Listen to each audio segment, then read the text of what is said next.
nature of addiction is that you can't say no. Exactly. You don't want to stop. If you're truly addicted, not from any pejorative sense, but just like that's what addiction means is Right. that you don't want to stop. You don't know how to stop. You can't imagine what it would be like to live life without that support. Absolutely. It's like, well, okay.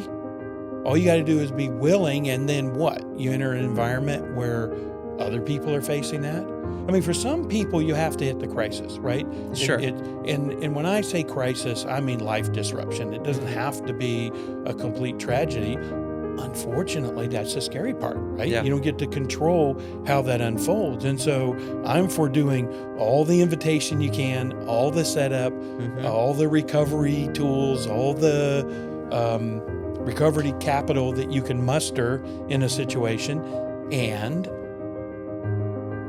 it's going to be somebody else's choice.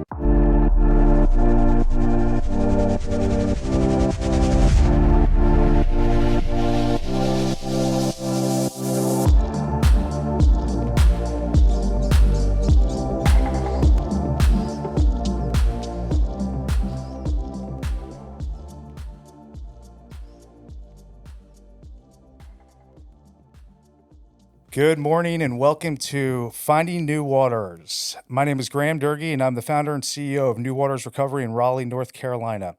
I'm joined today by our executive director, Justin McClendon, and therapist, John Craichy.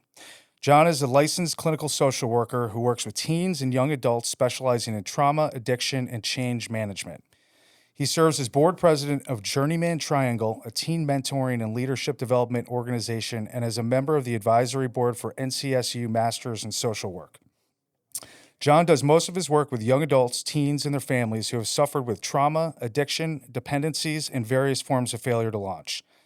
John's approach is highly relational with a solid background in neuroscience, human development, substance use, and various modalities for trauma recovery, including EMDR. In addition, he started a young adult intensive outpatient. Let me read to that part real quick. In addition, he started a young adult intensive outpatient program for Triangle Springs, worked as an emergency room clinician and in-home therapist prior to that. Our goal in creating Finding New Waters is to provide a resource for families to help navigate the complexities of supporting a loved one struggling with substance use or mental health. When we find ourselves in a crisis due to one of these issues, most people have no idea where to turn. We hope to shed some light onto what is often the darkest hour for many families.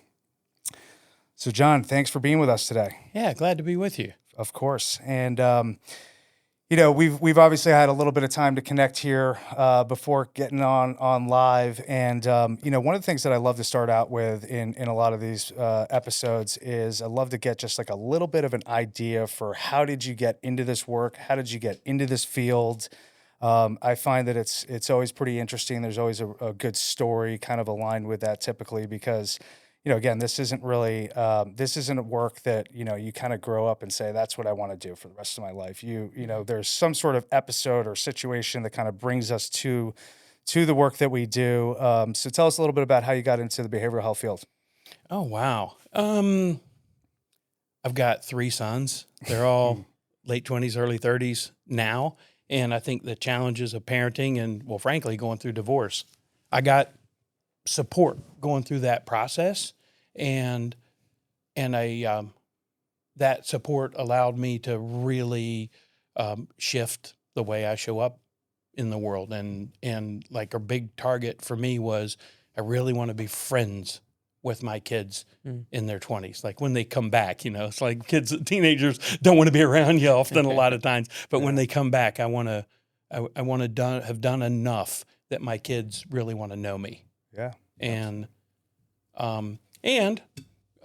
Dennis Parnell, the guy who founded the Healing Place, he challenged me to go back and do it professionally when he saw the stuff I was doing with Journeyman and with Mankind Project and coaching with friends. He's like, I sat down with him at the end of a end of the year lunch and catching up, and he said to me, John, I know you. You don't need a degree to do this kind of work. But you have to have a degree to do this kind of work. So when are you going to suck it up and do what you don't want to do so you can do what you're called to do? Yeah. Yep. Like if there's the exact words he said to me, I still remember them, and he was exactly right. Yeah. I really felt a drive to do this kind of work, and I was working with the Biotech Center and the Small Business and Technology Development Center before that. I was an entrepreneur. Yep. I spun a couple of technologies out of NC State, Yep. and I liked strategy and business planning, and I always thought a business plan was like the hero's journey, Right. and so I always kind of thought that way. And then when I got an opportunity to really work with people with personal stuff, I just found it was more rewarding for Right. me. I mean, Yeah, like I still 100%. like the business thing a lot. It's fun. I'm geeky that way, but like Yeah. there's just something about working with people and their families that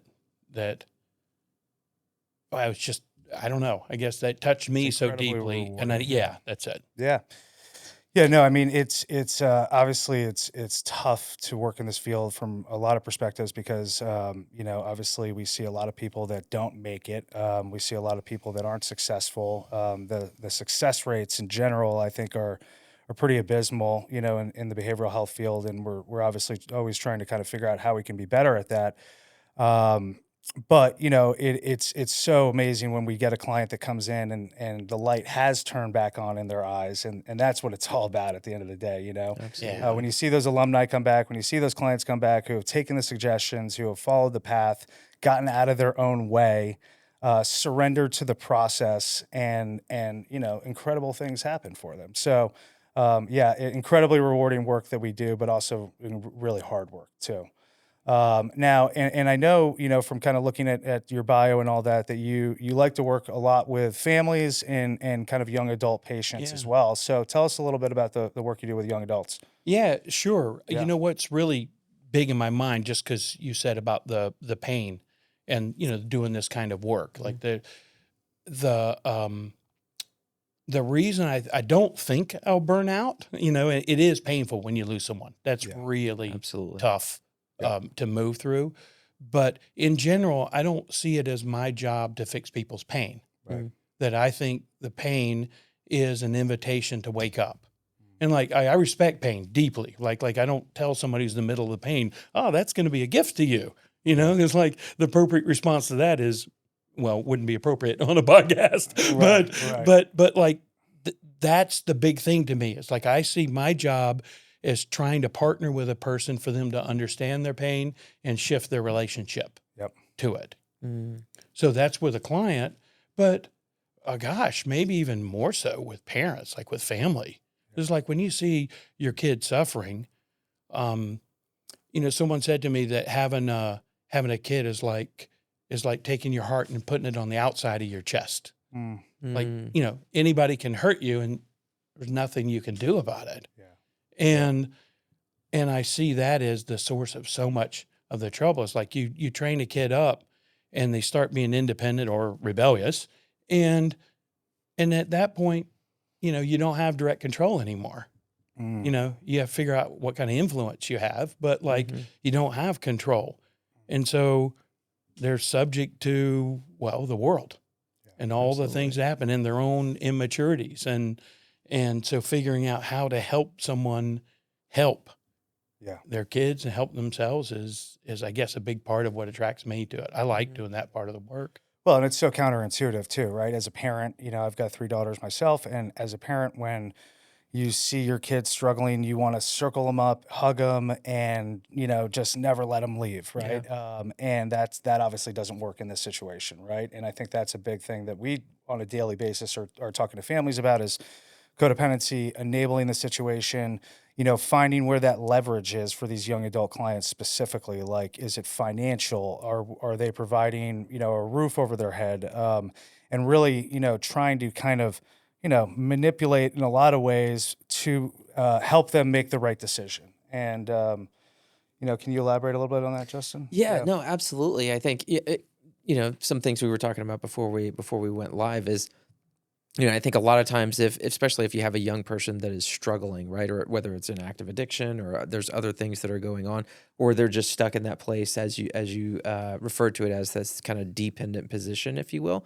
I think there's just a lot of underdevelopment and there's a lot of inability to make appropriate decisions to better change their life, right? And I think that's where the parents can come in those situations, right? Is being able to provide the correct influence, set the appropriate boundaries to assist them in making the right decisions. And that's a lot of the work that we wind up doing here, is trying to help families that maybe have never charted those waters before to be able to understand why these things are important, help them understand a little bit of what's kind of going on in that family dynamic, and then to coach them in the direction of like, okay, well, how can we assist right now to get them to make at least the next right decision? And then we can kind of figure things out from there, right? Right. Yeah. I mean, right. You learn that Yeah. in the process, Right. right? Like everybody wakes up and they're already swimming down the river. Yeah. It's not like you get to sit and decide when's the right time and the right place and who you want to go with. It's like when consciousness hits you, a consciousness of the problem, consciousness of the need to do something, you're already like caught up in it already. And so a lot of that is, people get, well, when a kid's born, they're dependent. Yeah. It's an infant is never wrong, and it's always your responsibility to meet their need. Yeah. So it's like one of the few things that's still sacred in our culture, I think, is a mother's love for an infant. It's like, that's it. Yeah. But then they're a toddler, and then they are wrong sometimes. And in either way, they whine, and you do something about it. So it's still they're expressing, I'm not okay, and you need to do something about it. Still dependent, right? But so you do something about it, and you try to get them to quit whining and to use their words. Yep. Right. And they get a little older, and then they're using their words, but they're like little attorneys. It's like, I'm hungry, which means you need to make me dinner. Right. But but that's a simple one. But it's like, well, my friends get to do it. Like there's all kinds of things that people learn to active manipulate, right? Yeah. You learn your parents' buttons, Right. Exactly. and so the kids are highly practiced at even if they're not even aware of it, Right. at what they need to say in order to get somebody to do something different. Yeah. It's so instinctual. There's the funny one that falls in that same line. Well, the not funny one that falls in that same line is suicide ideation. Most of the time, suicide ideation it's a cry for help, but it's a statement. It's the hot button statement of, I'm not okay, and you need to do something. I mean, you have to take it seriously because, well, it's serious for one. Yeah. But for most people, it's a dependent cry for help. It's just, that's the end of the track. That's where I think most people say that at some point. And if they're not saying that, they're saying something like, if that happens again, I'm going to lose my, Right. which is the same thing. It's saying, I can't tolerate the way things are or how I feel, and I don't know how to proactively do anything about it. So I'm going to act out disruptively, and I'll accept the random result. Somebody else will have to do something different to make it okay, and then I'll accept whatever happens from that. It's dependence. Yeah. Which to me is the core part of it. It's why, addicts, even older addicts, are, people with substance use disorder. I respect that. When I'm talking clinically, I talk about the category, but like when you're talking about an individual, it really matters. They're not an addict. They're a person that's wrestling with problems, Right. often trauma, often other things. But anyway, juice, I'm sorry, I just lost my place. You're good. Keep going. Pick it Um, up. You think about it? Yeah. So a thought that was coming up, because we're talking about parents and how parents can potentially, or how the situation arises, and then how parents kind of respond and maybe even help sometimes keep them in that dependent position by protecting them from their pain. So I wonder, you've talked a lot about this kind of biopsychosocial spiritual model and some other ways that you describe that. Maybe it would be helpful to kind of just outline that a little bit. Yeah, sure. Well, so I think it is helpful, like it's helpful for parents to see that they're moving through a process here. Everybody goes from that unconscious place to some kind of responsibility, some kind of self-consciousness to some more social consciousness and their place and identity among people. And then whatever's beyond that, some kind of higher purpose, right? But like you can think of that bio, psycho, social, spiritual as a stair step. Like and like you don't, well, bio would be your body and your brain, but the psycho would be like your mind. And the social is obvious, you know, your family and your peers, and extends beyond that.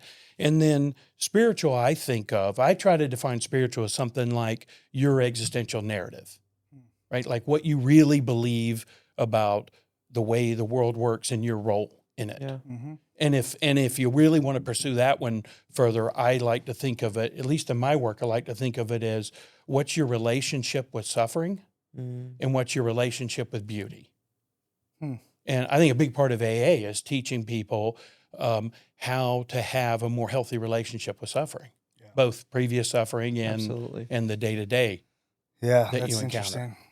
interesting. So I think that people are moving through that, but you don't leave the body Right. and go to the mind. Well, I guess another way to say it would be dependence, independence, interdependence, and transcendence. So like dependence would be that somebody else is responsible for meeting my needs.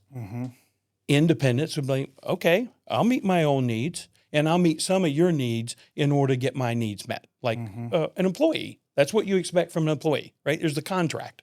I'll do my part and I'll get something for it. And then if you think about interdependence, that you sort of let go of that contract. It's not tit for tat in your friendships. It's like, well, you can come get something out of my refrigerator and like, you know, bring something at some point too. You know, it's like I can freely meet some needs of other people and I can trust that my needs will get met, but it's not like everything's a tit for tat thing. And then I think in the higher level, that's, I can sacrifice my needs. And that's the one where like, you know, that if you're a parent, like you know that you sacrifice for your kids in ways they don't even see, may not even want, may tell you you're wrong for doing it, but you still do it because it's the right thing. Like that's a sacrifice. Yeah. That's sacrificing your need, but that's not codependent. That's a conscious choice to make an investment in somebody else. Yep. But at some point that becomes debilitating for you know, the young adult, you know, person who's struggling with these substances or something like that, right? So at some point we need to kind of change that narrative. Right. Yeah. And that's same line of thinking. Like, so how, in your opinion, how do you think sometimes the parent plays a role in maybe keeping a young adult in that dependent position? What do you think about that? Yeah. Well, so one of the beautiful and difficult things is to help particularly moms, you know, dads too, but like mom is the one who's usually sacrificing her body for the baby, right? And there is that, you know, I said before, I think that a mother's love for an infant is that thing we think of as sacred. Mother's milk is actually, you know, an analogy for like that, right? In other places. And so moms in particular have to do major shifts from you're always right, you're never wrong, it's my job to sacrifice for you, to what is my role? Where are the boundaries? And when do I need to let you fail? And, you know, I as I'm saying that, like, of course, it's the same for dads too, and they're right alongside it. I think that women are more, I see women more emotionally affected by that choice. I think in our society, dads are taught, you know, tough it up, you know, no pain, no gain, you know, the sports analogies or the other things like that just show up as masculine challenge, you know, competitive nature. So there's that competition and that nurture, and usually those polarize a little bit between masculine and feminine. Sure. And so you get that place where you have a teenager who's really smart and they could go to a really good school, but they're not doing their homework Mhm. because they don't care, because they're lost, because they have girlfriend issues, because Right. they whatever. It's like, well, if you don't make them do it, they're going to have big consequences. They're going to miss out, Right. right? But if you do it for them when they get there, they're not going to be able to do it themselves. Right. That to me is a frequent setup. I think that's a modern problem. Yeah. Sure. It's a Well, and modern I think problem. also too that it just, they are relentless too in so many cases, right? And sometimes it's just easier to give in, Right. Yeah. and that's a hard thing, right? And it's just easier to appease, pacify, whatever you want to call it. But obviously that's not our role as parents, and holding that boundary and holding that line and helping them walk through the fear and helping them, just grow and prosper is really our job, right? And that's kind of not happening if we're just appeasing and enabling the situation always. Yeah. So, but it's hard. It's hard, man. It is. And my kids are still young. So we Well, haven't that's the really time to do crossed- it, too, We haven't really right? crossed that path yet, right? But I'm in recovery, my wife's in recovery, and chances are one of our kids probably will have some sort of issue, right? Hopefully not, but cards are stacked against us. So, I mean, just being very open with them and having these conversations with them early on and setting those expectations pretty early on is important, Well, I see such a big opportunity in setting up that progression when they're young, right? Mhm. Like, so probably one of the many mistakes I did as a parent is treating them like they were little adults. Mm. Give them too much choice, too much freedom, too Mhm. much of what their opinion matters, or matters isn't really the right word for that. But like, you can be really tight with young kids Mhm. and then loosen up. Yeah. Right. But if you've been really loose, getting tighter later real on. So hard. you got a Yep. teenager who's used to a tremendous amount of freedom, and you have parents saying, well, we want to implement boundaries now. It's like, well, Yeah. I don't know. Like, they're a wildflower, right? They're a Right. wild whatever. What do you do with that? And one of the big things that I like to think about, I think a couple of the big skills, one of them is you really want to think about not lighting a fire under someone, but finding the fire, Mhm. right? So like, feed the fire, invest in the thing where they have some initiative. And that can be really hard. If someone's playing video games all day long and they don't care about anything else other than that. Right. Yeah. Okay, that's a problem. So you need to maybe cut off some resources, Yeah. right? Because there's some, the big one, that's a big one. for Find out me. what they're passionate about, Mhm. right? And really just drive that home. And I think that makes me think a lot about too. I've worked primarily really with a young adult population over the last kind of 10 years, and super passionate about working with that demographic. But what I've always found too is making that connection for these young adults in recovery, and rather than them seeing, okay, my life is over because I can no longer use substances safely again for the rest of my life Mhm. potentially, and hopefully. But life is not over because you can't get high, right? Life is just beginning. Look at all the amazing things you can do, right? And that's so important for particularly, I think, young adults, because it's like, oh, look at all these life, situations that I'm not going to be able to have a glass of champagne at my wedding, Right. or this or that, or all these things that are just monumental and catastrophic situations that we aren't going to be able to celebrate. And the reality is, when those things actually come up, they don't matter. Not like, you don't even think twice about it. And once you kind of get into the recovery, you understand that was all just kind of a bunch of bullshit. Mhm. Yep. And so I think that it's speaking to what you were just kind of speaking to, of lighting that fire and finding that passion with kids. I think is so important. Yeah. And like, okay, so if you got someone who's already got a problem, then it's a problem. Right. You can't just feed the fire, because their fire or passion is probably about using. Right. They do view the world through those lenses. Their friends are viewed through those lenses. Right. Their recreation, their Whole identity. whole Yeah, identity absolutely. Yep. is viewed through those lenses. And so you wind up, so it's hard. So I think that's a cut off resources, Mhm. right? I mean, Yeah. if someone is resistant and in denial, then the thing that's going to make them change is a crisis. and you hope it's not a big crisis, but you're not in control of the Mhm. crisis. You can handle some things. Dennis Parnell used to talk about a controlled fall.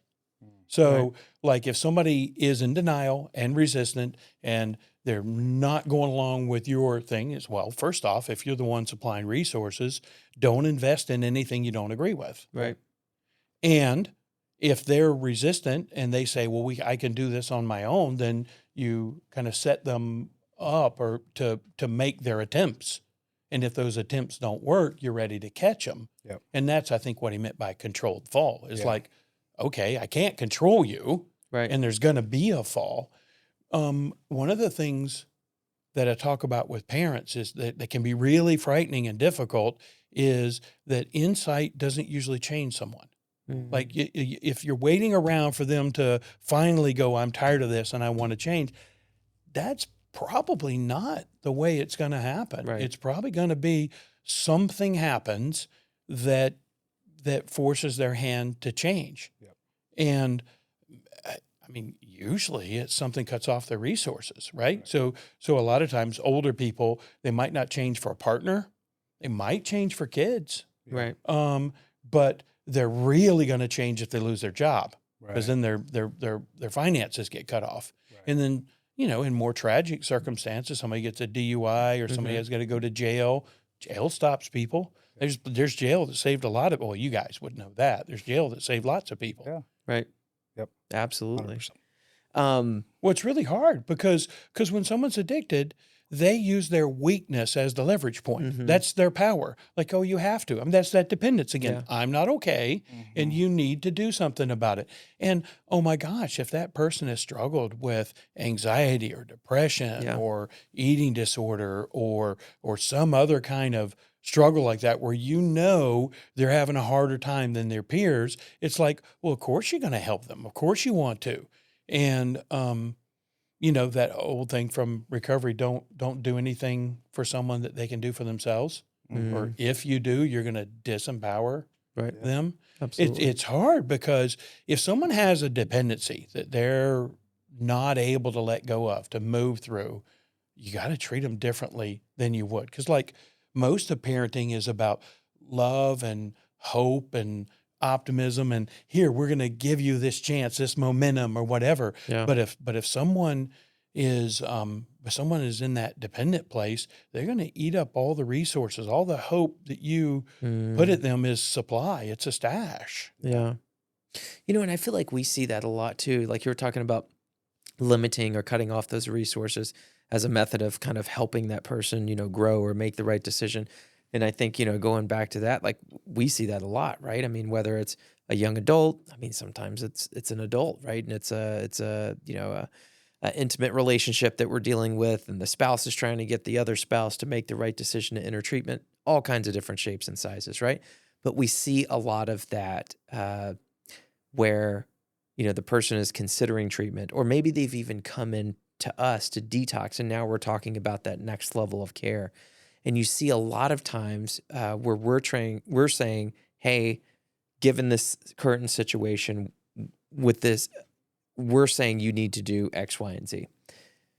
And then the spouse or the parent or whoever it is like, yes, I agree. I agree they need to do this. They need to make these changes. They need to go into this level of treatment, but I'm not going to push them. It needs to be their decision. Right. And And I we're think like, that's kind of an old adage, right? When it comes to recovery, is like they've got to be willing, they got to They've do it gotta- right. themselves. Which I definitely we see it all the time where people have a psychic shift while they're Yeah, in treatment. absolutely. And I even, I'm a case of that where I went in and was intervened on by family and was kind of motivated by family to do it. I was willing to do it, but still I didn't have my whole heart in it until probably about 2 or 3 weeks into treatment. Something Right. changed where I said, wow, all I've done is run my life into the ground. Maybe I should listen to some other people who actually know what the hell they're talking about. Yeah, You know? absolutely. Yeah. And I got out of my own way.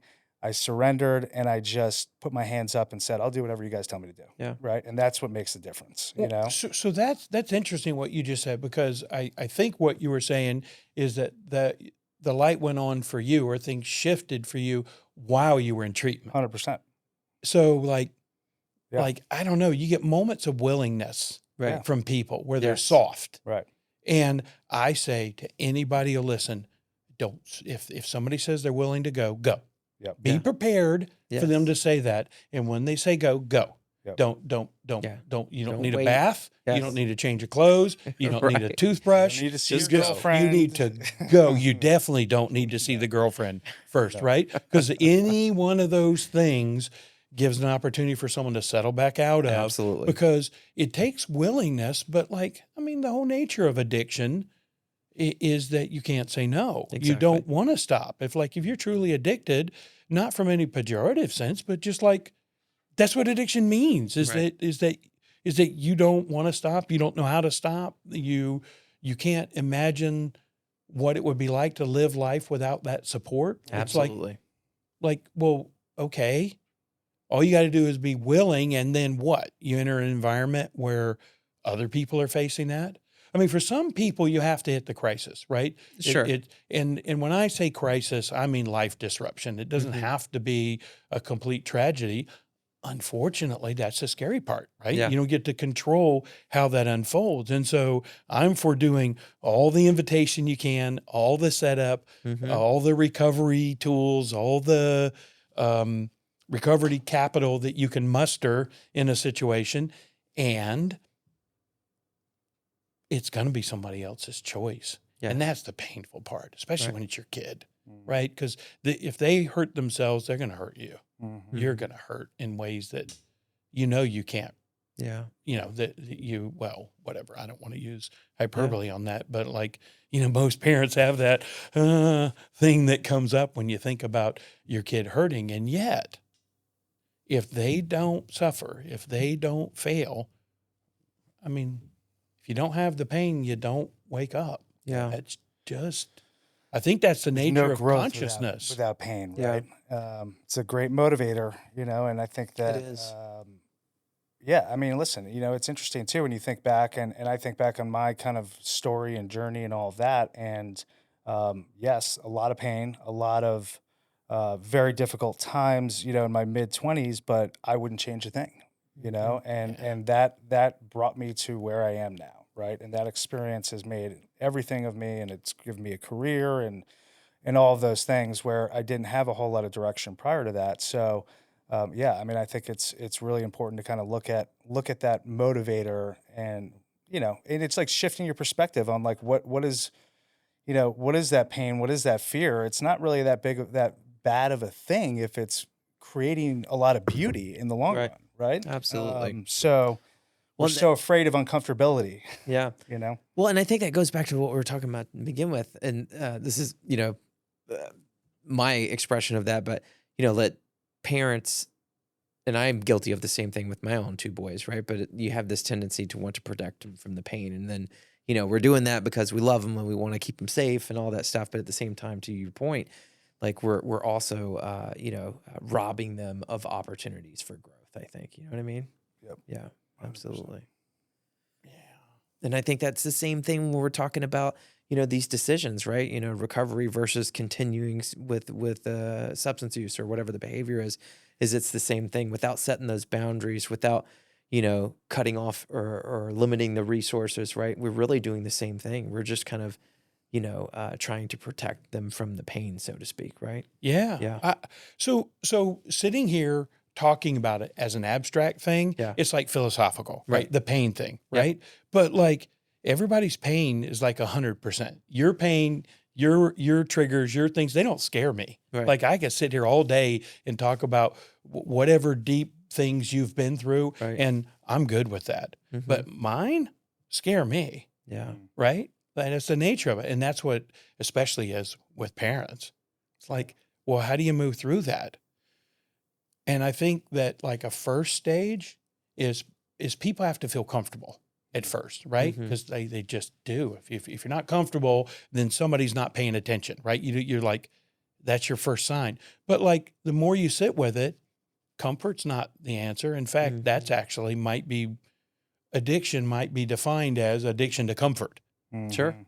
Right? Like, and so one of the first stages is separating comfort and safety. Mm. Because like you just assume if you're uncomfortable, it's unsafe, but that's not true. Right. In fact, it is an uncomfortable decision to choose recovery, to go into, to surrender your control. Mm-hmm. Very uncomfortable. Absolutely. But like this place is safe, Right. Mm-hmm. right? It may be one of the most safe things for someone who has a substance dependency to be. Uncomfortable? Sure. Safe? Absolutely. Mm-hmm. And then I think over time, like particularly like with the steps, I think people learn that safety is a judgment, right? Comfort's kind of a feeling and safety Mm-hmm. is a judgment. And you can be safe wherever you are. Right. And there's Yeah. plenty of people who are really safe in dangerous circumstances. Yeah. Absolutely. I love the way you put Yeah, and I that. think that's why it's, there's this huge spiritual component, right? Yeah. And because for me in that situation, like that was not me making that decision, right? Like I was touched by, we'll call it the hand of God or whatever it was, that I truly believe there was something that helped me kind of have that shift in perspective, right? Because it came out of nowhere. It was not me. So I think that that's like an important thing to look at too, is the spiritual part of this whole process and this journey. And really, again, that's like the tools that we learn in this process. And I even think about our young children and things like that too, is that we need to be teaching them a lot of these tools that we now have as a result of being in recovery, like meditation, journaling, yoga, breath work, a lot of the somatic work that we do.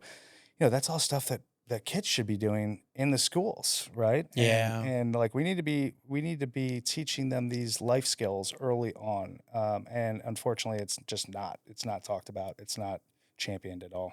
All right. Yeah. So I get kind of excited to think about that because I have another angle on that. Okay. Coping skills are going to be a part of any good program, right? Mm-hmm.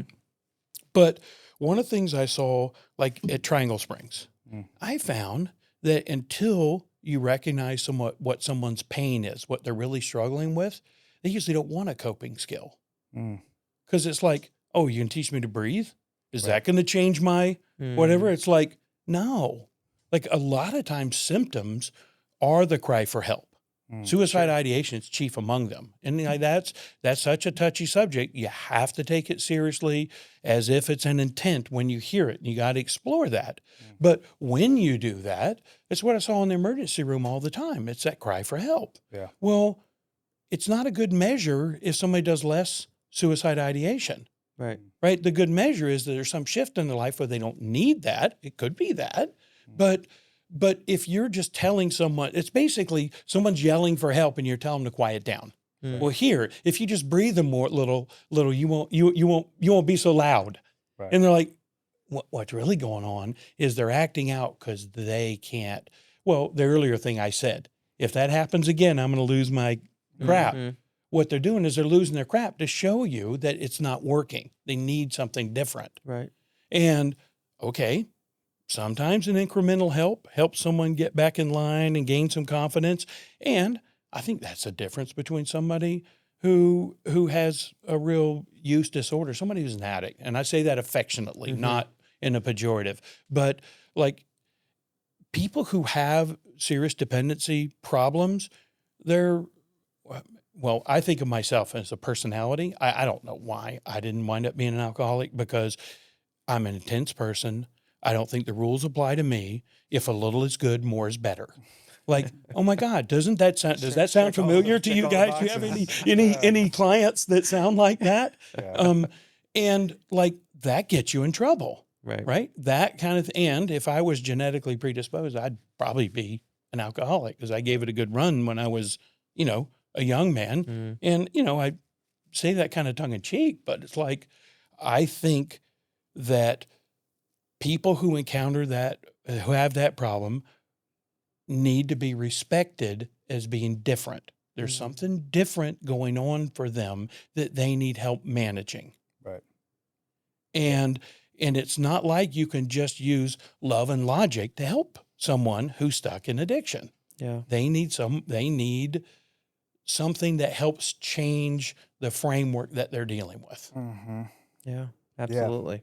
100%. Yeah, no, and I definitely I see what you're saying 100% from that perspective, but I also think that for me in particular, I was able to have that spiritual experience as a result of doing some of those things, right?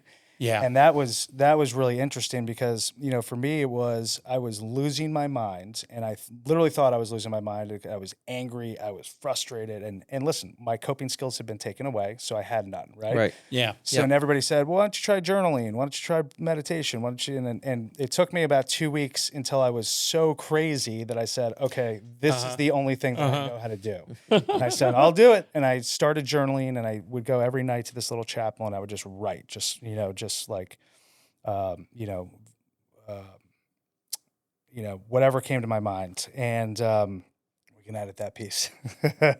So I would just write, and I would go to this little chapel, and I would just write. And I realized after going back after about a week and reading it that I was writing to my higher power, right? And that was the first time that I said, oh, wait, it can be that easy. Like I can it's a relationship like I would have with any other person. Wow. I talk to them in that way, and this is the closest relationship that I'll ever have. And that made that connection happen for me. And from there it went from there. Right. But I was able to have that kind of spiritual note in that moment, Yeah. which was cool. So I'm a little bombastic sometimes in the way that I talk because I'm intense. No, I but love it. I mean, listen, personalities are great on podcasts. But what you said makes it clear to me that I should make it clear Yeah. that I didn't mean that those coping skills and those activities Yeah. are wrong. Like the steps are individual steps. Like, oh Totally. my God, there's life in that. One of my mentors talked about that as good, orderly direction.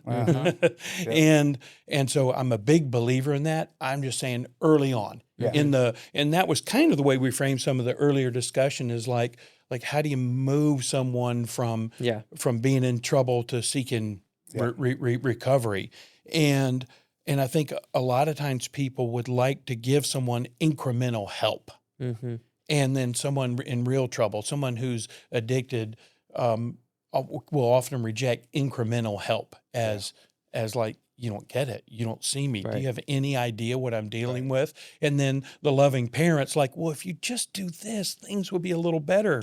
And they're going like, no, I don't want things to be a little better. I don't, that's a little better still sucks Right. for me. Yeah. And You until don't the get it. pain gets great enough, in my situation, we don't make the change. Yeah. Right. It's really super complex. It's can be frustrating. Yeah. I know Absolutely. for you, Justin, as a clinician, where we see a lot. Where we're doing so much work to get these folks to go to residential treatment because we know that's going to be the best next step for this client, and the family just isn't willing to hold the line, as Justin was saying earlier. They really want it to be their decision, and ultimately they don't move forward with our suggestion. They go to outpatient and blow the household up, blow the family situation up, and we get a call 3 to 4 weeks later saying either we need to come back in because he's been using ever since he left, or and you guys were right, or we need to you guys need to help us get him into the residential program we were talking about. So it's frustrating. It really is. And, and I think, just to throw this nugget in there, and I'm sure you can relate, we can all relate to this, right? But, that's where we have to be mindful of our role in the situation sometimes. And that it can be very frustrating, right? I mean, you're working with them, you're giving 100% of your energy, you're working with the family, trying to get them to kind of see things for what it is so that we can get things moved in the right direction, But sometimes we just don't win those battles, right? Sometimes we just got to, if there was any change affected whatsoever, we just have to take that for what it is and then be hopeful that, either we're proven dramatically wrong or that we'll be there waiting to help when the situation arises again, To me, that's key. Yeah. Right. I want the kind of relationship with someone where their boundaries are respected. Yep. And that I really do see them as a person, regardless of their use, so that when they decide to do something, I'm a person that they would trust to come back to. And so I'm all about preserving people's choice because I think that's, what else do you have? Right. What else do you have? 100%. And you can't make someone go into recovery. Sometimes I wish we could. That's like, the power no good man should have, no good man would want and no bad man should have. That's right. That's right. That when I was in the emergency room, I would see people in passing, right? So they're in crisis often, Yeah. right? And that's an opportunity for change. But I don't have much rapport because they're just passing through. I'm doing an assessment and most likely sending them on somewhere. Mhm. But I would usually, if they were at a low point where they were really trying to decide, they're soft Yeah. in Sure. that time. And it's Yeah. a time to reach someone, right? That's the controlled fall, right? They've reached some moment of Mhm. crisis and there's an opportunity. And I would usually say something like, there's a proverb that says, if you come whistling and singing loud blessings too early in the morning, it'll be counted as a curse. Mm. And that's a peculiar thing, right? So Right. what does that mean? To me, that means if I look at you, person in the emergency room, and I say, oh, I see you're in crisis. I see all that pain, but that's going to be a gift to you. Mhm. Then I'm whistling and singing loud blessings too early. Right. And your response is going to be something like, F you. You don't see me. You don't know me. You don't Right. get me. Yep. But I would usually say that and ask, can I have your permission to like risk whistling and singing loud blessings too early? Because I think a lot of times people who really hurt are also people who have a lot of insight on hurting. They have Mm. friends that hurt. They've thought about their pain. They thought about their parents' pain. They've really spent a lot of time swimming in that kind of environment. Yeah. And the blessing on the other side of that is that a lot of times you wind up being a huge gift to other people in pain when you Mhm. find recovery. Yeah. Yeah. And I think a lot of people will seek recovery if they have some vision of some kind of life worth living. Yeah. And a lot of times that vision is the idea that you could really help somebody else. Mm-hmm. You could save someone from going through the crap that you had to go through. Mhm. And I mean, honestly, that's why I'm a therapist today. Yeah.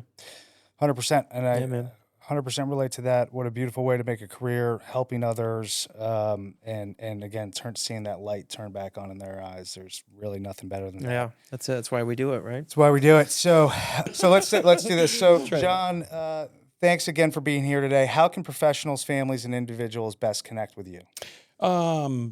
John Craichy, Craichy at Gmail. That's Craichy. Great. Craichy at Gmail is a good way to reach me.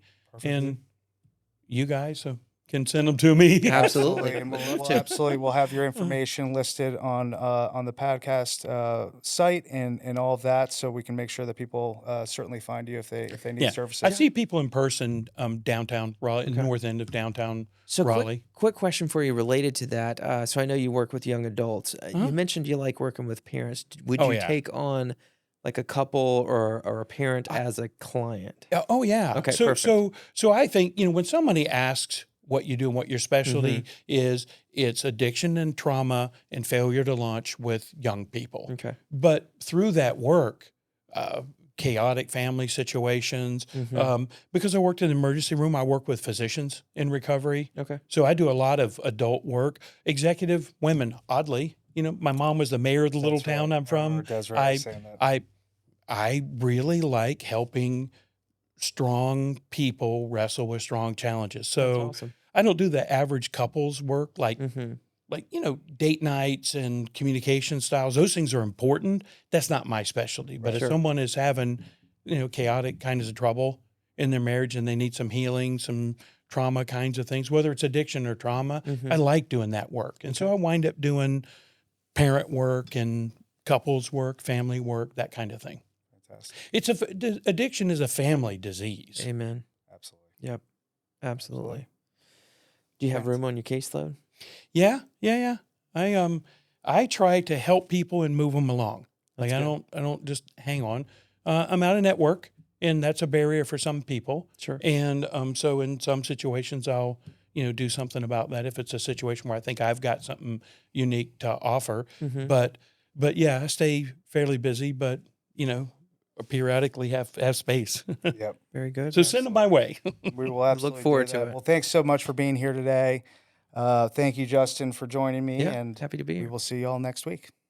Thanks, guys. It was a good conversation.